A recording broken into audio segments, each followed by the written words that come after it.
Houston, जहां कभी सिर्फ सफेद फार्म और हिस्पानवी नजात बसते थे, अब अमेरिका का सबसे ज्यादा मुतनव्वो शहर बन चुका है। टेक्सास जैसी क़दामत पसंद रियासत में मुकीम अमरीकियों के लिए ये बात बहुत फख्र का बाइस है।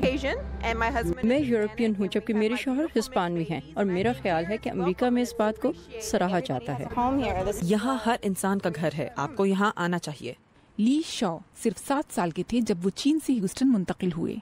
उनका कहना है कि जो शहर कभी ईसाइयों का गढ़ था और बाइबल बेल्ट कहलाने वाले इलाके का हिस्सा था, आज वहाँ हर रंगो नस्ल के लोग नजर आते हैं।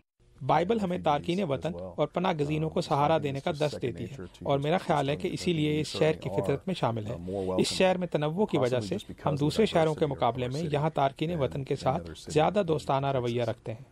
अमेरिका में होने वाली हालिया मरदमशुमारी के मुताबिक मुल्क की सफेद फार्म आबादी की मजमूई उम्र बढ़ रही है। 63 साल के सफेद फार्म अमरीकी तो अब मजीद बच्चे पैदा नहीं कर सकते, तो टेक्सास या अमेरिका की आबादी इस बूढ़ी नस्ल पर इन्हिसार नहीं कर सकती। इस सदी में हर गुजरते साल के साथ अमेरिका में एशियाई, अफ्रीकी अमरीकी और लातीनी आबादी बढ़ती जाएगी और इस इजाफे को रोकना नामुमकिन है। लेकिन क्लाइनबर्ग का मानना है कि अमरीकी आबादी में ये तब्दीली उन बूढ़े अमरीकियों पर खास तौर पर भारी पड़ रही है जो ज्यादा तालीम याफ्ता नहीं हैं और बेरोजगार हो चुके हैं। मुतवस्सित और निचले तबके के लोगों की तादाद में इजाफा हो रहा है और निचले तबके में इजाफा 21वीं सदी में ह्यूस्टन और अमेरिका के माशी मुस्तकबिल पर एक सवालिया निशान है।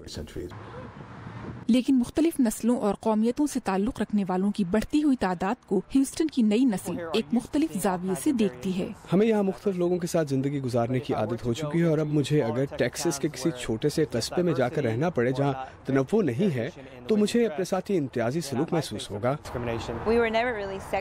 हम कभी भी बटे हुए नहीं थे कि ये सिर्फ हिस्पैनिक लोगों का इलाका है।